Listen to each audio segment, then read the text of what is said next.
अस्सलाम वालेकुम dear students, मैं हूं मोहम्मद आतिफ याकूब और उम्मीद करता हूं कि आप सब लोग बखैर आफियत होंगे। आप लोग मुझसे पढ़ रहे हैं क्लास 10th की फिजिक्स। क्लास 10th की फिजिक्स में हम अपना सेकंड चैप्टर यानी कि साउंड पढ़ रहे हैं। हम ये जान चुके हैं कि साउंड एक वेव है और चूंकि हर वेव रिफ्लेक्शन करती है तो आज हम रिफ्लेक्शन ऑफ साउंड ये डिस्कस करेंगे और साथ ही साथ मैं लाया हूं आपके लिए बहुत इंटरेस्टिंग और दिलचस्प सी मालूमात। तो इस सब चीजों को सीखने के लिए आइए चलते हैं अपने लाइट बोर्ड की जानिब। तो स्टूडेंट्स, हम साउंड के बारे में जितनी भी डिस्कशन है उसको जारी रखे हुए हैं।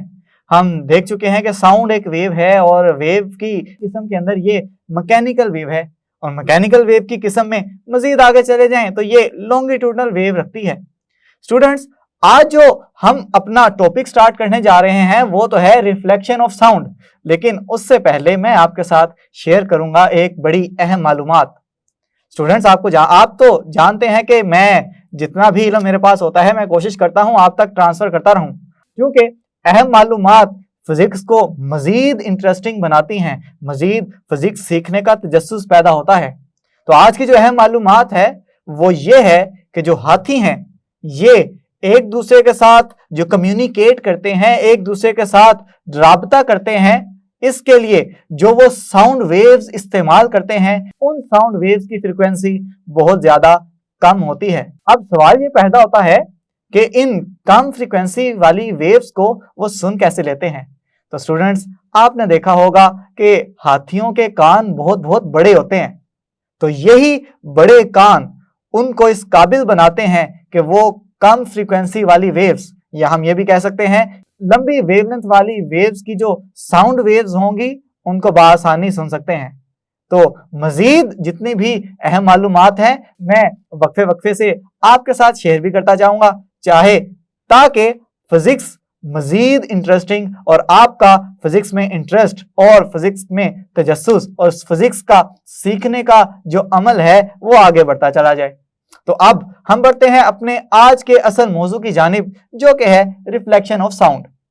तो स्टूडेंट्स, रिफ्लेक्शन याद करें चैप्टर नंबर 10 में भी हमने रिफ्लेक्शन पढ़ी थी, लेकिन वो रिफ्लेक्शन थी वाटर वेव्स की, पानी की वेव्स की। अब जो हम रिफ्लेक्शन पढ़ने जा रहे हैं वो साउंड वेव्स की रिफ्लेक्शन है। इसका मतलब यह हुआ कि वेव्स चाहे किसी भी किस्म की हों वो रिफ्लेक्शन का अमल लाजमी तौर पे करेंगे। अब रिफ्लेक्शन का अमल होता क्या है इसको मैं ब्रीफली जरा समझा देता हूं ताकि कॉन्सेप्ट हमारा रिफ्लेक्शन के बारे में बड़ा अच्छे से डेवलप हो जाए। हम जानते हैं कि फर्ज करें कि ये कोई बाउंड्री लाइन है, ये एक पहला मीडियम है, फर्ज करें ये हवा है, और ये दूसरा मीडियम है जिसको मैं फर्ज कर लें कि ये शीशा भी हो सकता है, शीशे के साथ साथ ये मटेरियल कोई और भी हो सकता है, प्लास्टिक हो सकता है या कोई और ऐसा मटेरियल जिसमें आप आसानी के साथ रिफ्लेक्शन का अमल ऑब्जर्व कर सकें, उसका मुशाहिदा कर सकें। तो स्टूडेंट्स, हमने ये देखा था कि जैसे ही कोई वेव इस पहले मीडियम से दूसरे मीडियम में आने की कोशिश करती है, तो जैसे ही इस दूसरे मीडियम की बाउंड्री से वो वेव टकराएगी तो टकराने के बाद ये दोबारा पहले मीडियम में वापस लौट जाएगी। इस आने वाली रे को हम नाम देते हैं जी इंसिडेंट रे का, और ये वापस मुड़ के जाने वाली रे को हम नाम देते हैं जी रिफ्लेक्टेड रे का। और हमने ये भी देखा था कि अगर मैं इस पे कोई नॉर्मल ड्रा करूं, कोई नॉर्मल गिरा दूं, तो इस नॉर्मल और इंसिडेंट रे के साथ बनने वाला एंगल ऑफ इंसिडेंस और इस रिफ्लेक्टेड रे और नॉर्मल के दरमियान बनने वाला एंगल ऑफ रिफ्लेक्शन, ये दोनों बराबर होते हैं। और यही वो शर्त थी जो कि रिफ्लेक्शन के अंदर पूरी हो तो ही हमें रिफ्लेक्शन का अमल, रिफ्लेक्शन का मजहर दिखाई देगा। तो स्टूडेंट्स, साउंड वेव्स की रिफ्लेक्शन से क्या मुराद है? अक्सर आपने देखा होगा कि जब आप खाली कमरे में खड़े हों और उस खाली कमरे में खड़े होके आप बुलंद आवाज से चिल्लाएं या आप अपने हाथ से ताली मार के देखें तो आपको किस तरह की आवाज आएगी? आपको वही आवाज बार बार सुनाई देगी। स्टूडेंट्स, ये वो आवाज बार बार जो आप तक पहुंच रही है, आपके कानों तक पहुंच रही है, ये किसकी वजह से हो रहा है? स्टूडेंट्स, इसी को हम नाम देते हैं रिफ्लेक्शन ऑफ साउंड का। तो जब हम किसी ऊंची इमारत या किसी पहाड़ की रिफ्लेक्टिंग सतह के करीब ताली बजाते हैं या ऊंची साउंड में चिल्लाते हैं तो थोड़ी देर बाद हमें वही साउंड दोबारा सुनाई देती है, यानी एक ही आवाज़ हमें बार बार सुनाई देती है। ऐसा क्यों होता है? ऐसा इस वजह से होता है कि हम एक अमल को पढ़ेंगे जिसका नाम है रिफ्लेक्शन ऑफ साउंड। तो ये जो साउंड हम जो थोड़ी देर बाद सुनते हैं इसे गूंज कहते हैं। गूंज और रिफ्लेक्शन तकरीबन एक ही चीज़ के दो नाम हैं। तो मैं जो कह रहा हूँ कि जो आवाज़ हमें थोड़ी देर के बाद सुनाई देती है इसे गूंज कहते हैं, और इसकी वजह पहाड़ या ऊंची इमारत की सतह से साउंड की रिफ्लेक्शन है। मैंने आपको प्रैक्टिकल एग्जांपल भी बता दी जो कि आप रोजमर्रा की जिंदगी में बासानी उसका मुशाहदा कर सकते हैं। तो चलें स्टूडेंट्स, अगर मैं रिफ्लेक्शन ऑफ साउंड की तारीफ लिखना चाहूं तो वो किस तरह से लिखूंगा? मैं ये लिखूंगा कि जब साउंड वेव किसी एक मीडियम से दूसरे मीडियम में दाखिल होना चाहती है तो दूसरे मीडियम की दीवार से टकराने के बाद वो पहले मीडियम में वापस लौट जाती है, और इस मजहर को मैं नाम दूंगा साउंड की रिफ्लेक्शन का। चलें अब इसकी प्रॉपर जो तारीफ है वो हम बोर्ड पे भी लिख लेते हैं ताकि आपको नोट्स बनाने में भी आसानी हो, और जब ये सवाल बोर्ड के अंदर आए तो आपको उसको अटेम्प्ट करने में भी आसानी महसूस हो। चलिए स्टूडेंट्स, हम इसकी तारीफ कुछ इस तरह से लिखेंगे कि जब साउंड किसी मीडियम की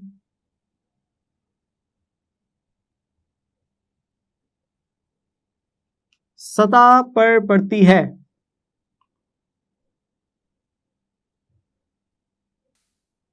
तो वो उस सतह से टकराकर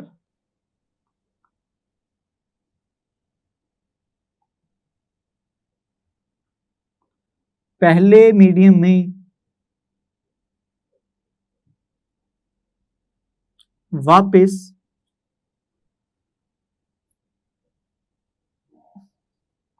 लौट आती है, और इस मजहर को हम नाम देते हैं साउंड की रिफ्लेक्शन का। लेकिन स्टूडेंट्स, इस साउंड की रिफ्लेक्शन के लिए यहां पे एक बहुत अहम शर्त है। वो अहम शर्त क्या है? वो अहम शर्त यह है कि आपके जहन के अंदर जो साउंड का एहसास होता है जिसे सेंसेशन ऑफ साउंड भी कहते हैं स्टूडेंट्स, वो होता है 0.1 सेकेंड्स। इसका क्या मतलब हुआ? इसका मतलब यह हुआ कि अगर आपको बहुत सारी आवाजें सुनाई दे रही हैं, आपके कान में पड़ रही हैं, तो आप सिर्फ और सिर्फ उन्हीं आवाजों में फर्क जान सकेंगे, या इस तरह कह लें कि आप सिर्फ और सिर्फ वही आवाजें क्लियरली वाजिया तौर पे सुन सकेंगे कि जिनके दरमियान फर्क 0.1 सेकंड का हो।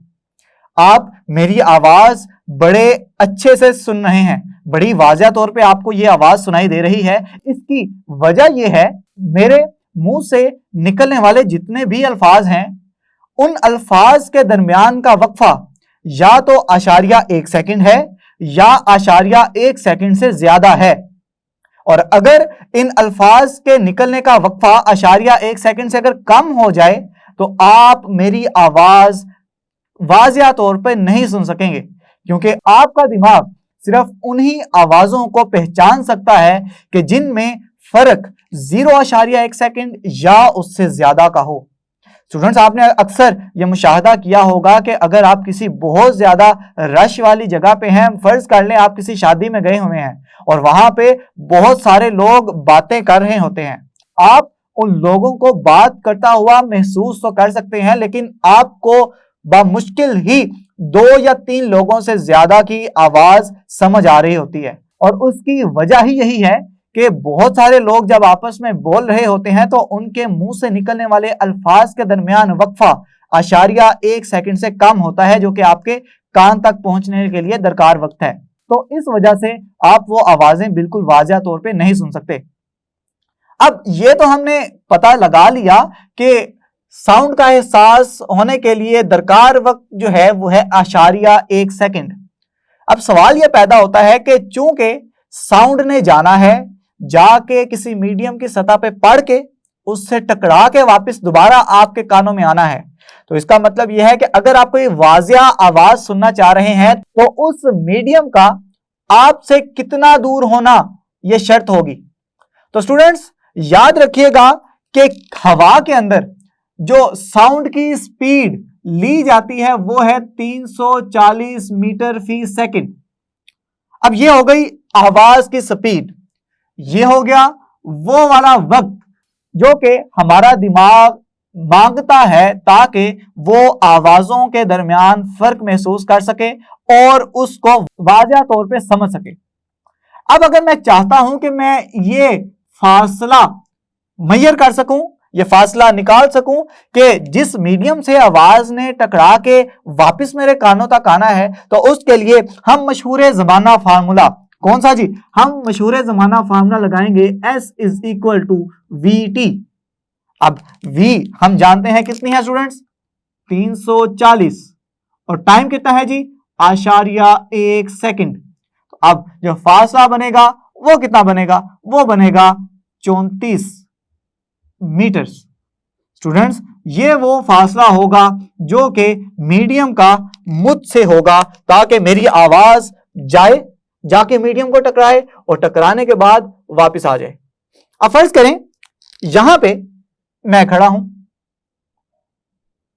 और मैं यहां से कुछ बोल रहा हूं और ये मेरे सामने कोई ना कोई मीडियम पड़ा हुआ है जिससे टकरा के आवाज दोबारा मेरे कानों तक पहुंचेगी।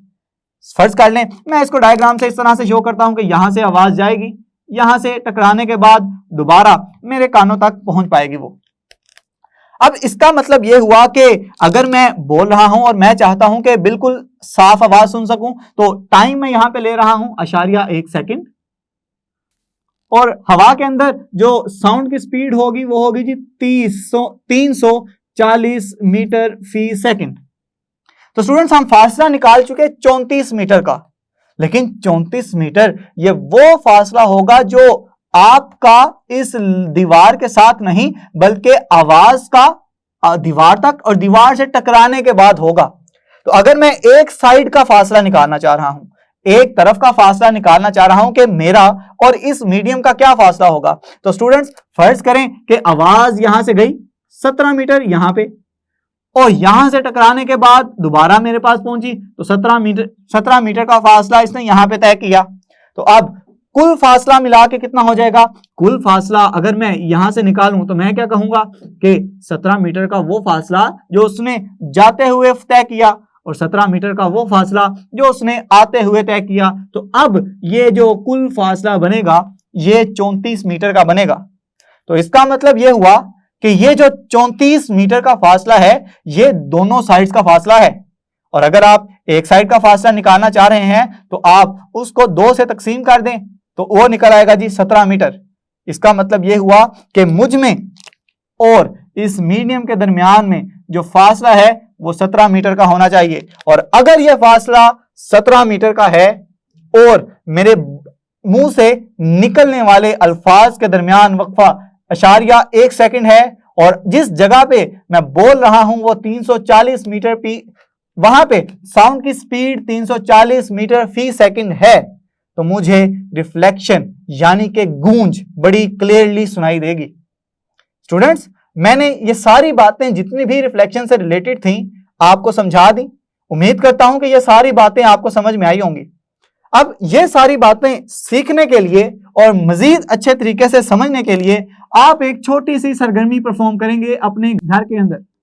आप क्या करेंगे, आप एक दीवार लेंगे, फर्ज करें एक कमरे की दीवार ले लें आप, और कमरे की दीवार के अंदर की जानिब आप यहां पे कोई घड़ी रख दें। अब आप जानते हैं कि घड़ी से एक खास किस्म की आवाज सुनाई देती है। क्या आवाज सुनाई देती है, टिक टिक टिक, और इस तरह की जो टिक टिक है ये चलती रहेगी जब तक कि घड़ी चलती रहेगी। अब आप चाहते हैं कि इस कमरे की दीवार से बाहर खड़े होके इस घड़ी की टिक टिक की आवाज को सुन सकें, तो उसके लिए आप क्या करें, आप 2 पाइप ले लें। और अगर आपके पास पाइप नहीं है तो आप कार्डबोर्ड या जो चार्ट पेपर्स होते हैं उसके जरिए से आप उसको गोल कर लें और गोल करके उसे पाइप की शक्ल दे दें। अब क्या करें, आप पाइप का एक सिरा इस घड़ी के पास रखें और दूसरा सिरा इस दीवार के साथ लगा दें। और अब आप चूंकि सुनना चाहते हैं कि दीवार से बाहर खड़े होकर अगर मैं इस घड़ी की आवाज सुनना चाहता हूं, आप जो दूसरा पाइप लेंगे उसकी एक साइड रख दें अपने किसके पास, इस दीवार के पास, और दूसरी साइड पे आप अपना कान लगा के सुने। अब आपने, अगर आपको आवाज नहीं आ रही घड़ी की टिक टिक की, तो इसका मतलब यह हुआ कि यहां पे रिफ्लेक्शन नहीं हो रही। और रिफ्लेक्शन होने की शर्त क्या है स्टूडेंट्स, रिफ्लेक्शन होने की शर्त यह है कि ये वाला एंगल ऑफ इंसिडेंस इस एंगल ऑफ रिफ्लेक्शन के बराबर होना चाहिए। अब यहां पे एंगल ऑफ इंसिडेंस बनेगा स्टूडेंट्स ये वाला, कि यहां से जो आ रही है, अब चूंकि यहां पे साउंड ने आना है ना, तो हम कहेंगे साउंड की वेव यहां से आएगी। और रिफ्लेक्शन कहां से होगी स्टूडेंट्स, फर्ज करें कि यहां से रिफ्लेक्ट होकर जा रही है, तो इसके दरमियान बनने वाला जो एंगल होगा ये एंगल ऑफ रिफ्लेक्शन होगा, और इन दोनों के दरमियान बनने वाला जो एंगल होगा ये एंगल ऑफ इंसिडेंस होगा। और अगर आपको आवाज सुनाई नहीं दे रही तो आप क्या करें, इस पाइप को या थोड़ा सा ऊपर ले जाएं या थोड़ा सा नीचे ले आएं, ताकि आप देख सकें कि किस पॉइंट पे आपको बिल्कुल क्लियर आवाज नजर आ रही है। स्टूडेंट्स, जैसे ही आप ये मूव करते हुए या थोड़ा सा ऊपर ले जाएंगे या थोड़ा सा नीचे आएंगे, तो आपको जिस पॉइंट पे क्लियर आवाज, वाजिया आवाज सुनाई दे दे, वहां पे आपने सिर्फ एक चीज नोट करनी है। वो चीज क्या नोट करेंगे, आप एंगल ऑफ इंसिडेंस निकालेंगे कि वो कितना है, और साथ ही साथ आप एंगल ऑफ रिफ्लेक्शन निकालेंगे वो कितना है।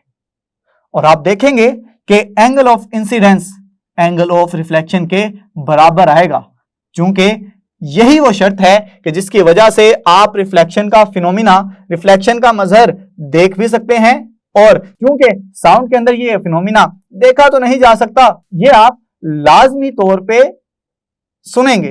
तो इसको सुनने के लिए ये कंडीशन, इस शर्त का पूरा होना बहुत ज्यादा जरूरी है। उम्मीद करता हूं ये जितनी भी बातें हैं रिफ्लेक्शन के रिलेटेड, आपको ये बातें अच्छे से समझ आई होंगी। अब आपने क्या करना है, रिफ्लेक्शन के इसी तरह से नोट्स बनाने हैं, इसके अंदर जितनी जितनी इंपॉर्टेंट बातें हैं उसको हाईलाइट भी करते जाएं। जैसे कि हमने ये सीखा कि आवाज का एहसास हमारे दिमाग में 1.1 सेकंड तक रहता है। साथ ही साथ हमने ये भी सीखा कि हवा में साउंड की स्पीड 340 मीटर फी सेकंड होती है। और साथ ही साथ हमने ये भी सीख लिया कि मीडियम और रिफ्लेक्शन सुनने वाले के दरमियान जो फासला है वो 17 मीटर का होना चाहिए, ताकि कुल फासला 34 मीटर का बन जाए। और जैसे ही फासला 34 मीटर का बनेगा तो आपको एक वाजिया गूंज सुनाई दे सकती है। तो स्टूडेंट्स, बाकी आइंदा आने वाले लेक्चर्स में हम ये देखेंगे कि किस मीडियम के अंदर स्पीड ऑफ साउंड ज्यादा होती है, किस में कम होती है और किस में बहुत कम होती है। तो ये सब कुछ सीखने के लिए आप अगले लेक्चर्स का इंतजार करें, ताकि हम आइंदा आने वाले जितने भी मौजूआत हैं डिटेल के साथ डिस्कस कर सकें। जी तो स्टूडेंट्स, अब आप समझ चुके हैं कि रिफ्लेक्शन ऑफ साउंड क्या होती है, और साथ ही साथ आप ये भी समझ गए कि हाथी किस तरह से एक दूसरे के साथ राब्ता करते हैं।